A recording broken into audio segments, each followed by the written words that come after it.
तो मैं आपको लास्ट क्लास में मैंने आपको डॉट प्रोडक्ट का थोड़ा सा आइडिया दे दिया था और डॉट प्रोडक्ट में मैंने थोड़ा सा आपको बता दिया था।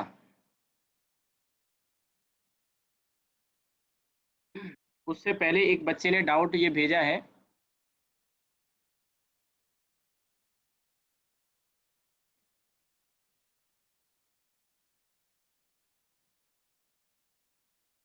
एक सेकंड, एक बच्चे का मैसेज है। एक बच्चे ने डाउट भेजा, विष्णु। विष्णु का डाउट मैं अभी डिस्कस करूंगा। पहले एक डाउट भेज रखा है।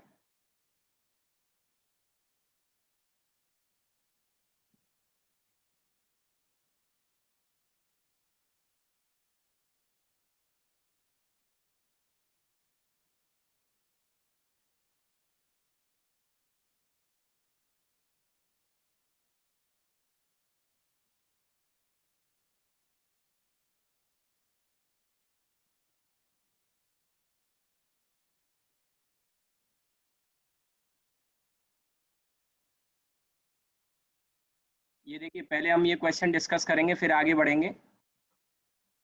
आज मैं डॉट प्रोडक्ट से शुरुआत करूंगा। डॉट प्रोडक्ट थोड़ा सा मैंने बता दिया था। ये क्वेश्चन पूछा था विष्णु तुमने। बाकी बच्चे भी देखना, ये क्वेश्चन मैं पहले डिस्कस करूंगा। देखिए क्या कह रहा है, काफी आसान क्वेश्चन है। आप कर सकते हैं। आपके भी कोई डाउट हुआ करें, आप लाइव पूछ सकते हैं, अलग से मुझे मैसेज कर सकते हैं। कोई भी डाउट हो किसी भी बुक से, मेरी तरफ से कभी मना नहीं है। आप कितने भी डाउट पूछो, कुछ भी पूछो, किसी भी टॉपिक से पूछो, किसी भी किताब से पूछो, कभी मना नहीं है। ठीक है। तो सबसे पहले देखिए इसमें क्या है, find the vector that must be added to the vector this and this so that the resultant vector is a unit vector along y axis। सबसे पहले हमको दो वेक्टर जो दिए हैं उनको देखा जाए। क्या क्या दिया है, आई cap -3j cap +2k cap, और ये है आपका 3i +6j -7k कैप। पहले तो इनको ऐड कर लेते हैं। ये जो दे रखे हैं ना दो, एक ये वाला और एक ये वाला, इन दोनों को ऐड कर लेते हैं। ये आ जाएगा आपका 4i +6 - 3 3j कैप, और ये आपका माइनस का 5k कैप। ठीक है। ये हमको दोनों का रिजल्टेंट मिला। अब इसमें कह रहा है कि इसमें एक वेक्टर हमें ऐड करना है जिससे हमें एक यूनिट वेक्टर मिले वाई एक्सिस के अलोंग। तो वाई एक्सिस के अलोंग मिलने का मतलब है केवल हमें जे कैप मिले। ध्यान देना, यहाँ पे एक वेक्टर हमें ऐड करना है जिससे हमें केवल एक unit vector along y axis मिले। तो वाई एक्सिस के along vector plus j cap या माइनस जे कैप भी कह सकते हैं, क्योंकि केवल वाई एक्सिस का है, पर पॉजिटिव मान के चलेंगे क्योंकि नेगेटिव वाई तो लिखा नहीं है। अब आपको क्या करना है, इसमें ऐसा वेक्टर ऐड करना है यानी 4i को जो खत्म कर दे तो माइनस का 4i, इस 5k को माइनस वाले को खत्म कर दे यानी प्लस का 5k, और यहाँ माइनस का 2j कैप अगर मैं ले लूं तो आप देखोगे ये 4i से ये चला जाएगा, इससे ये चला जाएगा, और 3 में से 2j जब जाएगा तो केवल ये वेक्टर बचेगा जो कि एक यूनिट वेक्टर है 1j। यानी हमारा जो वेक्टर मिला हमको, वो कौन सा वेक्टर मिला, ये वाला। ये वेक्टर हमें ऐड करना पड़ेगा। अब आप ऑप्शन अगर देखेंगे तो पहला वाला ए आंसर ही हो जाएगा आपका, फर्स्ट ए वाला आंसर आपका हो जाएगा। ठीक है।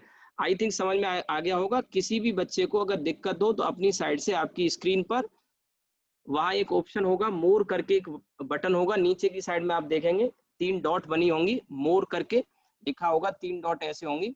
उस पर जब आप टैप करेंगे तो एक ऑप्शन आता है रेज हैंड का। रेंज हैंड जब आप वहां उस पर टैप करेंगे तो आपका नाम मुझे यहाँ दिखाई देगा स्क्रीन पे, तो मैं यहाँ से आपको अलाउ करूंगा। तो आप अपने आप कुछ पूछना चाहते हैं तो पूछ सकते हैं। वैसे मैंने अभी क्या है, क्योंकि पीछे से बैकग्राउंड साउंड आती है, आपकी आवाज घर की आ रही होती है तो डिस्टर्ब होती है क्लास, इसलिए मैं यहाँ से म्यूट कर देता हूँ। लेकिन किसी को भी कुछ भी पूछना हो, ध्यान रखना ये क्लास वन वे नहीं है, ये पूरी तरह से इंटरेक्टिव क्लास है और टू वे क्लास है। आपको कुछ भी पूछना है पूरा मौका मिलेगा, एक बार नहीं 4 बार पूछो।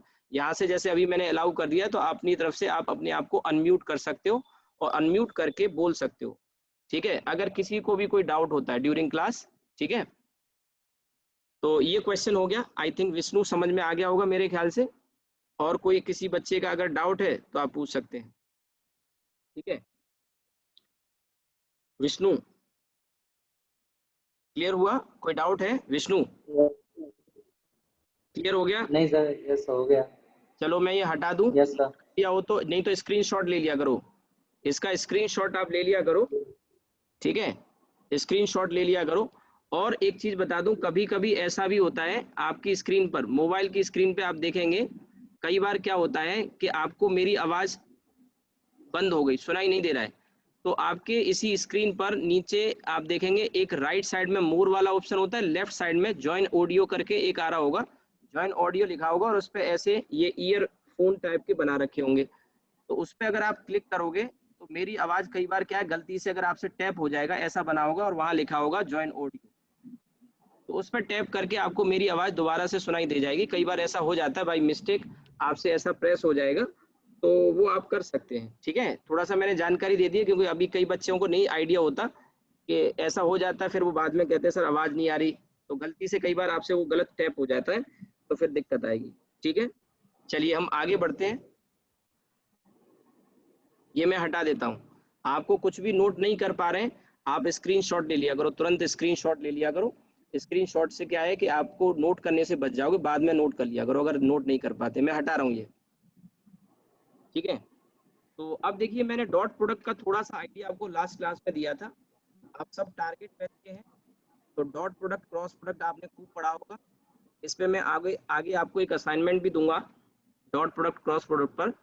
तो डॉट प्रोडक्ट का एक दूसरा नाम होता है स्केलर प्रोडक्ट। थोड़ा सा कल मैंने आइडिया दे दिया था, कल की बातों को थोड़ा सा रिपीट कर देता हूँ, कुछ बच्चे एक दो इसमें नए हैं, उनके लिए थोड़ा सा रिपीट करूंगा 5 मिनट। ए डॉट बी को आप लिख सकते हैं a b cos theta, a dot b को आप लिख सकते हैं ए बी कॉस थीटा, जिसमें मैंने आपको बताया था कि ए और बी यहाँ मैग्नीट्यूड है, थीटा दोनों वेक्टर के बीच में एंगल होता है, ये एंगल कुछ भी हो सकता है 180 तक, ठीक है। यूजुअली एंगल हम 0 से 180 तक लेते हैं, लेकिन कई बार क्वेश्चन में डिमांड करता है कि यहाँ से निकालो। जैसे कल मैंने एक क्वेश्चन बताया था, क्वेश्चन नंबर 14, क्वेश्चन नंबर 14 किसी बच्चे ने दोबारा से भी पूछा था, अनुज शायद तुमने पूछा था, मैंने कल क्लास में बता दिया था। क्वेश्चन नंबर 14 ईपीपी वाला, जिसमें एक वेक्टर ये था, फिर एक ये था, एक ये था और एक ये था, इन चारों को हमने एक जगह लगाया था, तो रिजल्टेंट हमारा ये आया था 2√2p, याद आ रहा हो तो। अब मैंने उसमें जो डायरेक्शन दिया था वो इधर से दिया था, ये आया था आपका 225। अब जैसे इसी में एक क्वेश्चन पूछा मिताली ने कि सर ये एंगल इधर से हम 135 ले सकते हैं क्या? बिल्कुल ले सकते हो आप।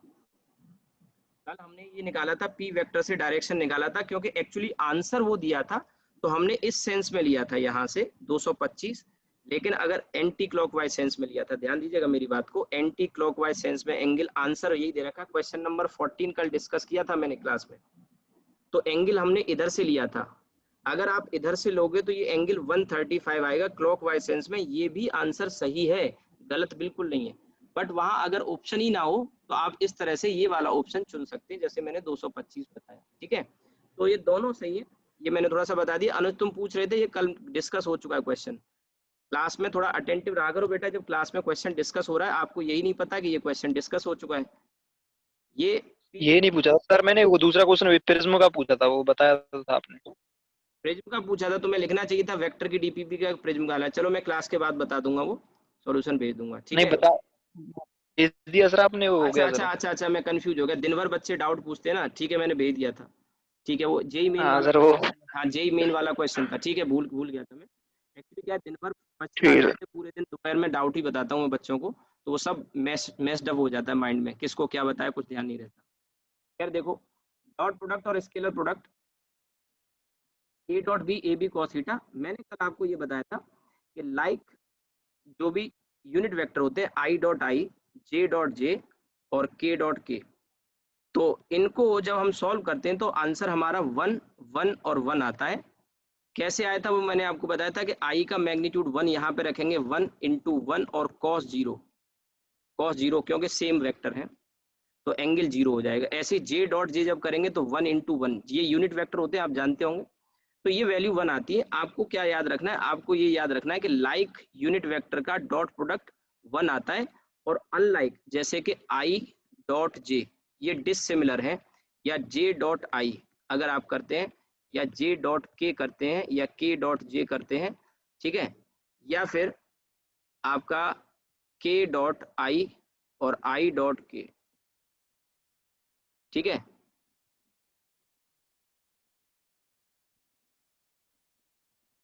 I dot J, J dot I, J dot के डॉट जे के डॉट आई डॉट के, ठीक है। ये डिसिमिलर वाले हैं। क्या है? डिसिमिलर। अब डिसिमिलर किस तरह से कि आई और जे सेम तो है नहीं, और ये म्यूचुअली परपेंडिकुलर होते हैं, एक्स वाई जेड एक्सेस के अलोंग होते हैं, आप जानते होंगे। ये एक्स एक्सेस, ये वाई एक्सेस, ये जेड एक्सेस। तो यूनिट वेक्टर एक्स एक्सेस के अलोंग होता है आई कैप, वाई एक्सेस के अलोंग होता है जे कैप, जेड एक्सेस के अलोंग होता है के कैप। तो आई डॉट जे जब आप करेंगे तो cos 90 का एंगल आएगा, क्योंकि 1 × 1 और दोनों यूनिट वेक्टर है इसलिए, लेकिन एंगल क्या आ जाएगा? cos 90। और cos 90 की वैल्यू 0 होती है। ये इन सब में होने वाला है cos 90, इसलिए इनकी वैल्यू क्या आ जाएगी? 0।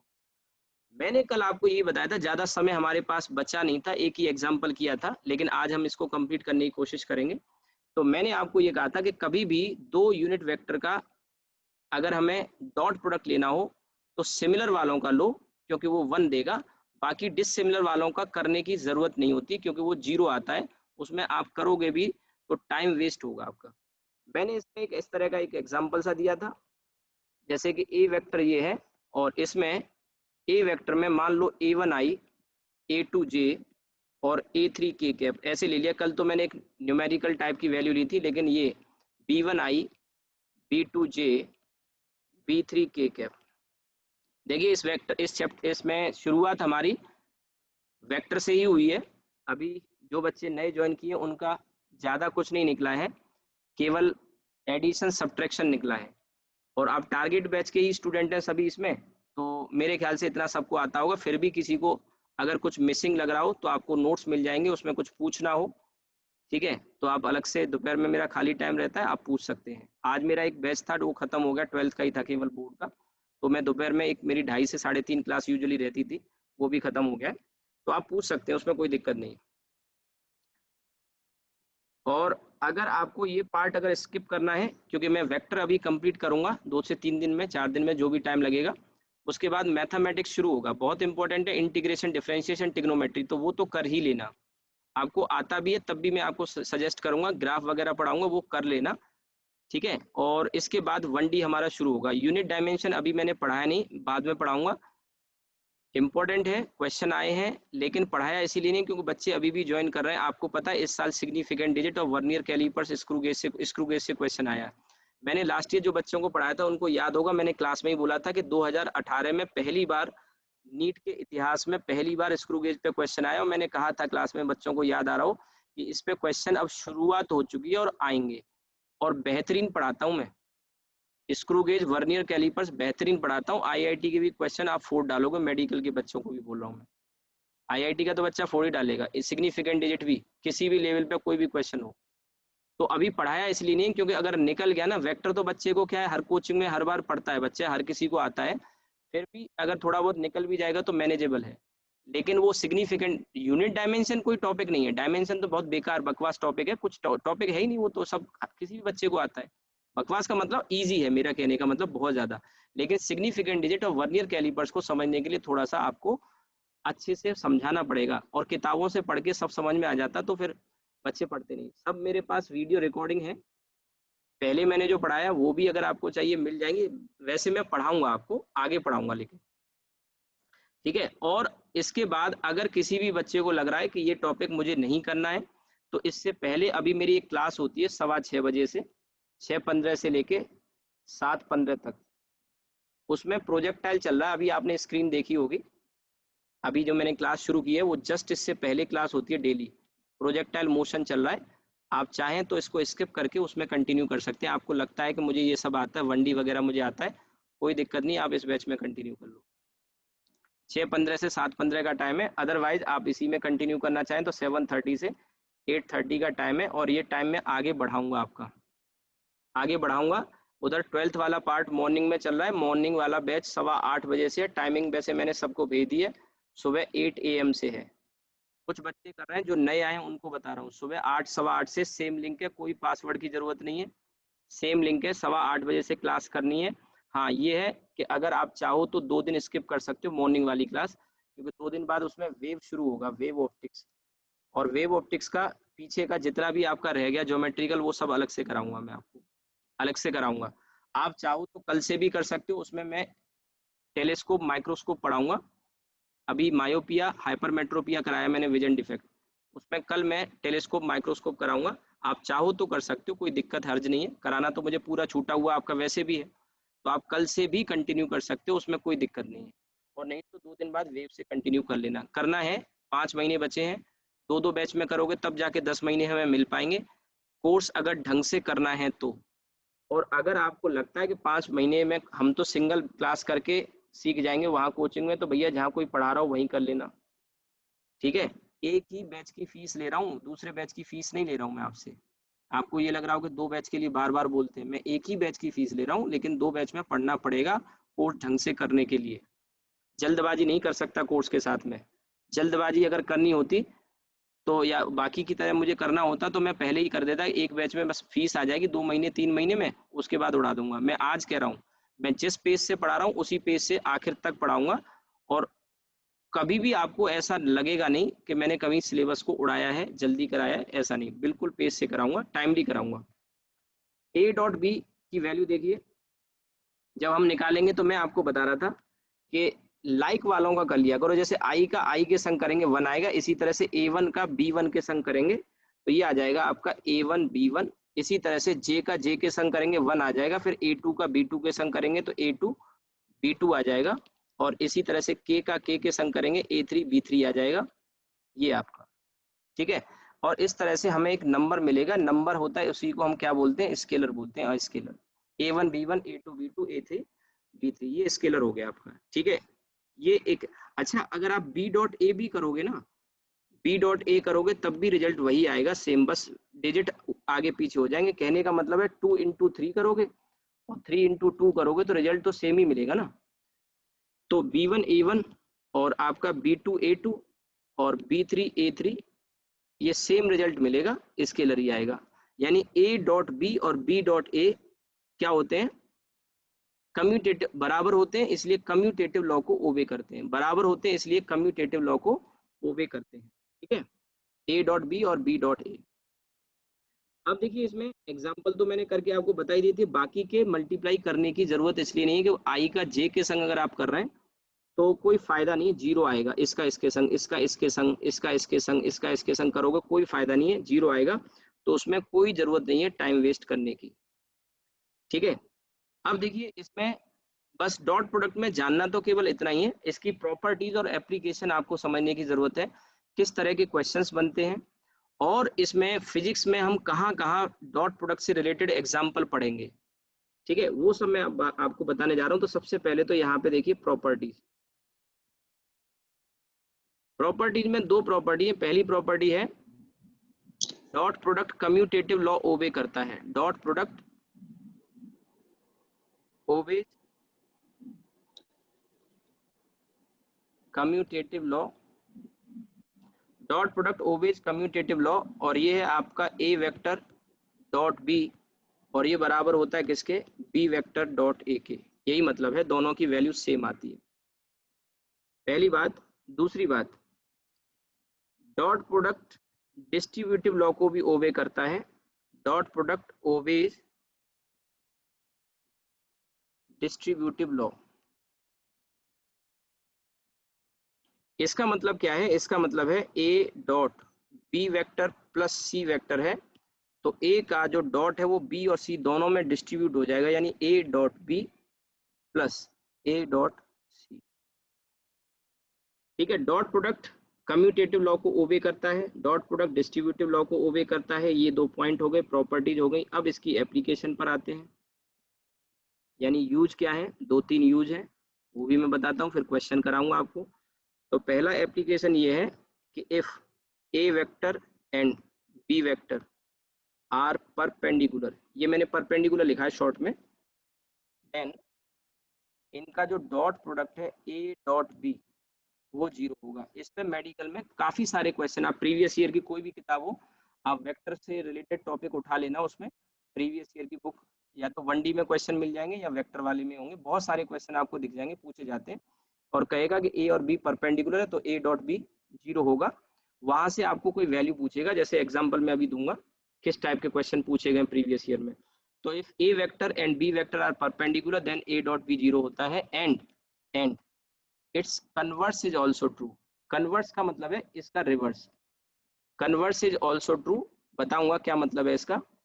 कन्वर्स इज ऑल्सो ट्रू यानी कि अगर ए डॉट बी 0 है, ए डॉट बी 0 है तो ए और बी परपेंडिकुलर होंगे। लेकिन जो सेकंड वाला पार्ट बोल रहा हूँ, सेकंड वाला कौन सा पार्ट, ये वाला, इसके साथ में एक कंडीशन भी आ जाती है। पहले वाले के साथ कंडीशन नहीं है, दूसरे के साथ कंडीशन है। पहले में तो अगर ए और बी परपेंडिकुलर तो पक्का ए डॉट बी 0 होगा, लेकिन कन्वर्स इज ट्रू प्रोवाइडेड, ये प्रोवाइडेड जो मैं लिख रहा हूं ये कंडीशन है, provided that a vector and B vector both are non zero. Provided that a vector and B vector both are non zero. अब ऐसा इसलिए कह रहा हूं क्योंकि भले ही वो परपेंडिकुलर ना हो, अगर ए में से या बी में से कोई भी एक अगर 0 हो गया तो डॉट प्रोडक्ट तो वैसे ही 0 हो जाएगा, फिर परपेंडिकुलर होने का कोई मतलब ही नहीं बनता है। और परपेंडिकुलर होने के लिए कुछ डायरेक्शन तो होना चाहिए, लेकिन अगर एक 0 है तो उसका तो डायरेक्शन भी नहीं होगा। तो सेकंड वाले हाफ में ये कंडीशन का होना जरूरी है कि ए और बी में से कोई भी 0 नहीं हो, ठीक है, और उनका अगर डॉट प्रोडक्ट 0 है तो वो फिर परपेंडिकुलर होंगे, यानी उल्टा भी बोल सकते हैं। अब इसमें क्वेश्चन कैसे आते हैं तो यही मैं एक एग्जांपल करा देता हूं आपको। जैसे if A vector equals to alpha i 2j, और ये है आपका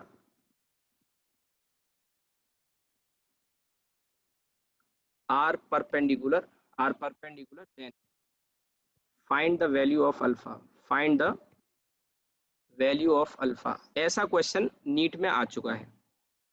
जेई मेन में तो इतना इजी नहीं आए, लेकिन इस तरह के क्वेश्चन नीट में आ चुका है। नीट को पहले AIPMT बोलते थे, 2013 से पहले, 2013 से पहले नीट का नाम AIPMT था, all India pre medical test. ऐसे ही जेई मेन का नाम AIEEE था, all India engineering entrance exam. तो आपको मिल जाएंगे क्वेश्चन बुक्स वगैरह में। तो आप मुझे इसमें बताएंगे अल्फा की वैल्यू क्या है। मैंने ये क्वेश्चन आपके लिए दिया है, आप सॉल्व करके मुझे आंसर कर सकते हैं। आप बोल सकते हैं मैंने यहाँ से आपको अलाउ कर रखा है, अनम्यूट कर रखा है, आप अल्फा की वैल्यू फाइंड कर सकते हैं। आप करें, बोलो। -4/3। -4/3। देखिए क्या करोगे, अगर परपेंडिकुलर है तो आप ए डॉट बी निकालोगे, और ए डॉट बी जब निकालोगे तो अल्फा और 3 मैंने कहा एक जैसों का मल्टीप्लाई करो तो 3 अल्फा आ जाएगा, माइनस का 4 आ जाएगा, और प्लस का 12 और इक्वल टू 0 कर दूंगा मैं। बोलिए, ठीक है भाई। तो अल्फा की नहीं सर। अल्फा की वैल्यू कितनी है, बोलो। सर -2 अल्फा आएगा ना सर, आई का आई के साथ। हाँ हाँ, मैं वही कह रहा हूँ, ऐसा ही बिल्कुल सेम क्वेश्चन नीट में आया था। और कल मैंने एक एग्जांपल कराया भी था, चलते चलते बिल्कुल टाइम खत्म हो रहा था, मैंने इसीलिए लिखा कि देख रहा था कितने बच्चों ने ऐसे सोचा होगा। देखिए मैंने ये नहीं कहा था कि पहले का पहले के संग होता है, कि अल्फा का 3 के संग करेंगे। आप ध्यान से देखें, कल करा दिया था कुछ क्वेश्चन, अल्फा आई है तो इसका आई का आई के संग होगा, ध्यान रखें। तो अल्फा का -2 के संग होगा, और इधर 3 के साथ में जे कैप है, 3 का 2 के संग होगा। ये बात गौर करने की है, यानी कि जो हमने लिखा है वो गलत लिखा है। यही चीज बिल्कुल मैं आपको बता दूं, आप देख लेना प्रीवियस ईयर में नीट में जो क्वेश्चन आया था ना, उसमें भी क्या कर रखा था, कोफिशिएंट आगे पीछे कर रखे थे, जानबूझ के कोफिशिएंट आगे पीछे किए थे कि बच्चा ये जल्दबाजी में क्या करता है, पहले को पहले के संग और दूसरे को दूसरे के संग सॉल्व कर देता है, मल्टीप्लाई कर देता है, और उसका आंसर हो जाता है गलत। ठीक है, तो अब इसमें ये गलत है, तो अब इसको सही हम कर लेते हैं। अरे भैया बंद करो यार, क्या कर रहे हो तुम, ये कहाँ पढ़ते रहते हो, घर में बच्चे हल्ला मचा रहे हैं तुम्हारे, पूरे क्लास डिस्टर्ब हो रही है। चलिए देखिए, तो अब ये आ जाएगा, यहाँ से अल्फा और -2 का मल्टीप्लाई करेंगे, -2 अल्फा, और 3 और 2 6, और 4 और 3 12 इक्वल टू 0। तो ये आपका अल्फा की वैल्यू, मैंने कहा अल्फा का और 2 के संग करेंगे माइनस का 2 अल्फा, 3 का इसके संग करेंगे 6, 4 3 12। तो ये आ गया आपका 2 अल्फा इक्वल्स टू कितना आ जाएगा, माइनस का 2 अल्फा इक्वल्स टू माइनस का 18, तो अल्फा की वैल्यू आई थिंक कितनी आ गई, 9 आ गई। बात समझ में आई? आप देखिए अल्फा का 2 के संग करेंगे तो माइनस का 2 अल्फा, फिर 3 का 2 के संग करेंगे 6 आएगा, 4 और 3 12, 12 6 18 इधर आएगा, तो अल्फा की वैल्यू 9 आ गई। अल्फा की वैल्यू कितनी आ गई, 9। ठीक है, तो इस तरह से आप इसको कर सकते हैं, इस तरह के क्वेश्चन आते हैं इसमें। कई बार क्या है कि अल्फा में जैसे यहाँ तो ये लीनियर इक्वेशन बनी है, कई बार क्या होता है क्वाड्रेटिक इक्वेशन भी बन जाती है, तो क्वाड्रेटिक इक्वेशन को भी आप इसी तरह से सॉल्व कर सकते हैं, और सॉल्व करके आगे उसका अल्फा की 2 वैल्यू आपको मिलेंगी, तो उसमें पॉजिटिव या नेगेटिव वैल्यू भी पूछ लेगा। तो ये एक एग्जाम्पल हो गया, आप नोट कर लीजिए, ये पहली एप्लीकेशन आ गई फर्स्ट इस तरह का। दूसरी जो एप्लीकेशन है वो काफ़ी यूजफुल है और इस पर भी काफ़ी क्वेश्चन आते हैं, और वो है to find angle between to find angle between two vectors, to find angle between two vectors a and b। तो अब देखिए ये cos थीटा एक फॉर्मूला है, और कैसे आएगा वो आप शायद जानते भी होंगे, नहीं तो मैं ही बता दूंगा। इस फॉर्मूले का हम यूज करते हैं cos थीटा, और इसका काफी वाइड यूज है फिजिक्स में बहुत। अब ये आया कैसे, वही जो ऊपर डेफिनेशन है ना इसकी, a डॉट बी होता है आपका ए बी कॉस थीटा, तो कॉस थीटा को तो यहीं छोड़ दो, जो ए बी है उसे नीचे ले आओ, ए डॉट बी के नीचे ले आओ, तो आपका ये आ जाएगा a dot B upon a b, ये कॉस थीटा की वैल्यू आ जाएगी। अब इसमें करना क्या है कि आपको ए वेक्टर दिया होगा, बी पहले तो उनका डॉट प्रोडक्ट ले लो, और नीचे ये जो लिखे ना ये वाला ए और बी, ये असल में ए वेक्टर और बी वेक्टर के मैग्नीट्यूड है। क्या है, मैग्नीट्यूड, उनका मल्टीप्लाई है। अब वो क्या है मैं समझा देता हूँ, वैसे आप जानते होंगे, और छोटा छोटा सा एग्जाम्पल लेके थोड़ा सा आगे बढ़ते हैं। तो देखिए इसमें अब एक एग्जाम्पल मान लो, if A vector equals to आपको गिवन है, मान लो 3i plus 2j minus 4k cap, और बी वेक्टर आपको दिया है i plus j plus k cap, then find angle between A vector and B vector. A vector और B vector के बीच में एंगल फाइंड करना है। तो कुछ नहीं करो, सीधे सीधे फॉर्मूला रखो, फॉर्मूला यूज करो और उसमें वैल्यू सब्स्टिट्यूट कर दो। अब ए वेक्टर है, ए वेक्टर है आपका 3i plus 2j minus 4k cap dot i plus j plus k cap upon A का मैग्नीट्यूड। ए का मैग्नीट्यूड, अच्छा मैग्नीट्यूड सभी जानते होंगे कैसे निकालते हैं, ए वेक्टर का जो मैग्नीट्यूड मॉड ऐसे लिख लो, या फिर सिंपली ए लिखते हैं।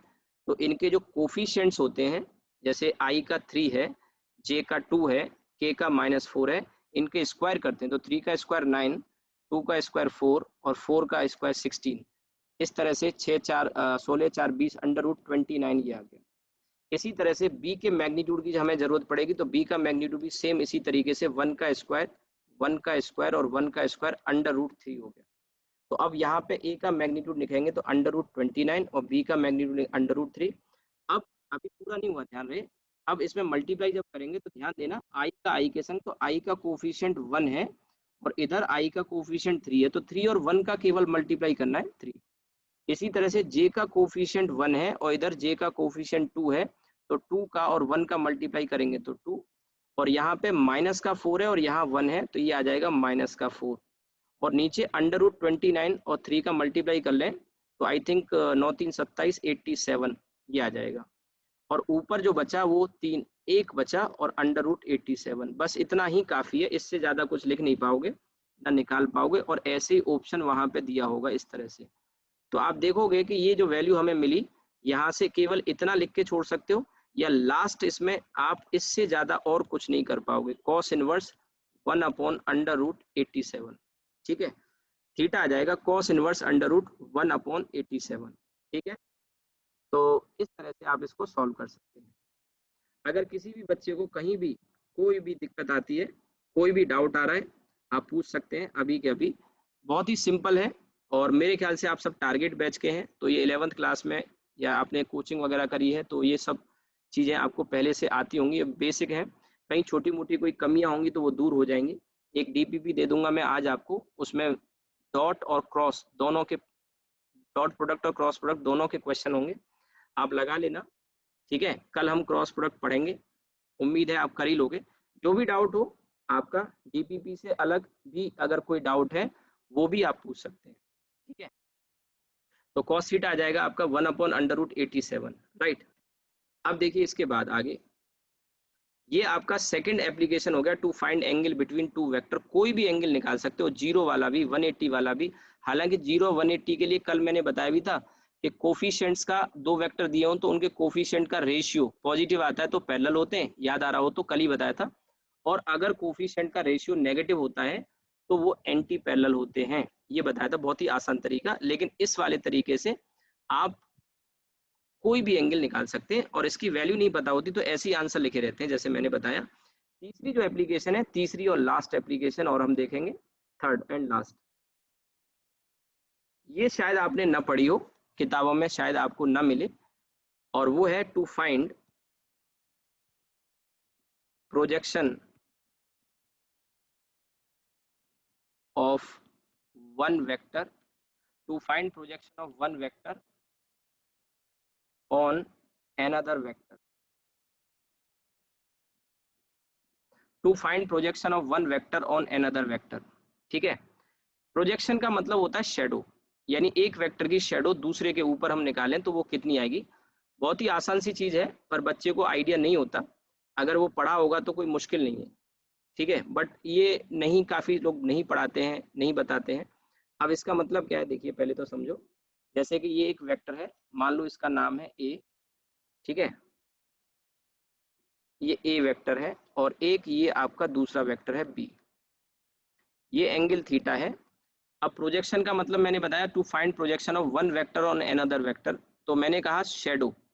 शेडो का मतलब है जैसे ऊपर से अगर मान लो ऐसे लाइट अगर गिर रही हो, और ये सपोज करो ये ब्लू वाला जो है ये एक पिलर है, मान लो कोई रॉड वगैरह है जमीन में गड़ी हुई, ठीक है। तो ऊपर से सनलाइट पड़ेगी, या ये मान लो कि आप गोवा गए घूमने के लिए, और गोवा बीच पे ये एक नारियल का पेड़ है, नारियल होते हैं ना वहाँ पे, ठीक है, ये नारियल का पेड़ है, और ऊपर से ये आप धूप पड़ी हुई है, पड़ रही है, और आप इसकी छांव में आराम कर रहे हैं बीच पे, ठीक है। अच्छा लग रहा होगा आपको सुन के, गोवा की बात करें और वो भी बीच पे हम आराम कर रहे हैं इसके नीचे, ठीक है। खैर, तो मैं ऐसे कह रहा हूँ, कभी कभी अच्छा फील आना चाहिए, फील गुड फैक्टर। तो इसकी जो शेडो आएगी ना जमीन पर, आप अंदाजा लगा सकते हैं शेडो की जो लंबाई होगी वो ये होगी। भैया नारियल वारियल छोड़ो, अपनी इमेज को छोड़ो, नीचे शेडो देखो तुम। कई लोग तो इमेजिन कर रहे होंगे, बोले सर ये बीच पे सर ये लहरें वहरें आ रही हैं सी की सर, ये और भी बहुत सारी चीजें माइंड में आ रही होंगी। खैर, बट बी वेक्टर जो है, इस बी वेक्टर की इमेज जमीन पर जो बन रही होगी, जो रेत पे बन रही होगी, वो इतनी बन रही होगी, शेडो, शेडो इमेज नहीं, सॉरी, शेडो बन रही होगी कितनी, इतनी लंबाई की, ऊपर से लाइट अगर गिर रही है। इसी शेडो को हम कहते हैं प्रोजेक्शन। और प्रोजेक्शन की वैल्यू जानते हो कितनी आती है अगर आप निकालना चाहो, तो मैंने कहा था बी के दो कंपोनेंट हम निकालते हैं। इसमें एक कंपोनेंट ये जो होता है, जो थीटा के पास वाला होता है, वो कास होता है, यानी कि कॉस होता है। तो बी कॉस थीटा, ये बी कॉस थीटा ही निकालना है। और ये क्या है, ये बी की शेडो ए पर, यानी बी का प्रोजेक्शन किस पर है, ए पर। आपने कहा दूसरे कंपोनेंट का क्या करेंगे, कुछ नहीं, शेडो निकालनी थी, तो बी कॉस थीटा, बी का कंपोनेंट थीटा के साइड में, मैंने बताया ना थीटा के पास वाला कास होता है, ये बात बताई थी मैंने। तो बी कॉस थीटा हो जाएगा। तो आपको बी कॉस थीटा निकालना है। आपने कहा सर बी साइन थीटा क्या करें, कुछ नहीं, पकड़ो उठाओ फेंक दो, जरूरत ही नहीं उसकी एक्चुअली बी कॉस थीटा की। बी कॉस थीटा हमें बताना ही नहीं है, हमको बताना है, सॉरी बी साइन थीटा नहीं बताना, बी कॉस थीटा हमको बताना है, बी कॉस थीटा बताना है। अब बी कॉस थीटा को कैसे निकाला जाए, तो बी कॉस थीटा एक्चुअली क्या है, वो आप जो पीछे फॉर्मूला पढ़े उसी से निकाल लेंगे। खैर ये तो मैं हटा देता हूँ, ये नारियल का पेड़ तो ऐसे ही आपको थोड़ा अच्छा सा फील कराने के लिए दे दिया था, वो अच्छा भी नहीं लग रहा है,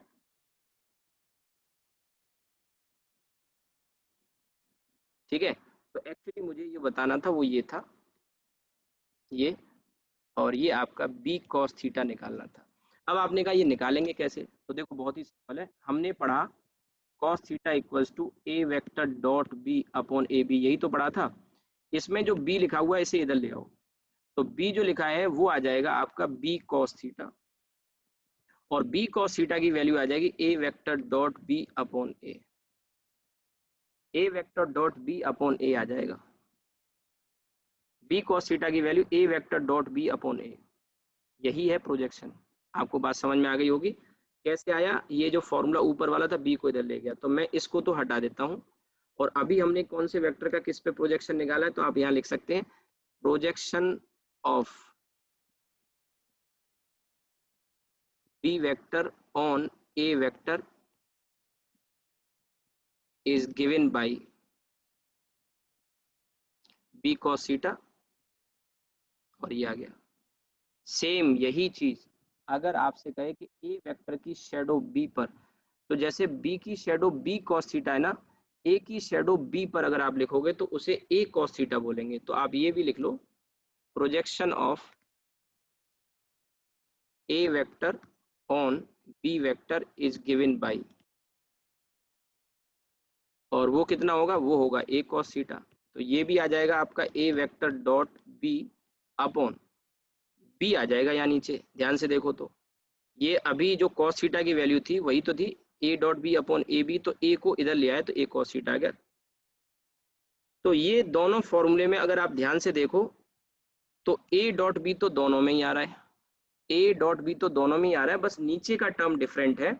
और नीचे का जो टर्म है वो ए और बी जो भी आ रहा है वो एक्चुअली क्या है, जिस वेक्टर पे प्रोजेक्शन ले रहे हैं, जिस वेक्टर पे प्रोजेक्शन ले रहे हैं उसका मैग्नीट्यूड है।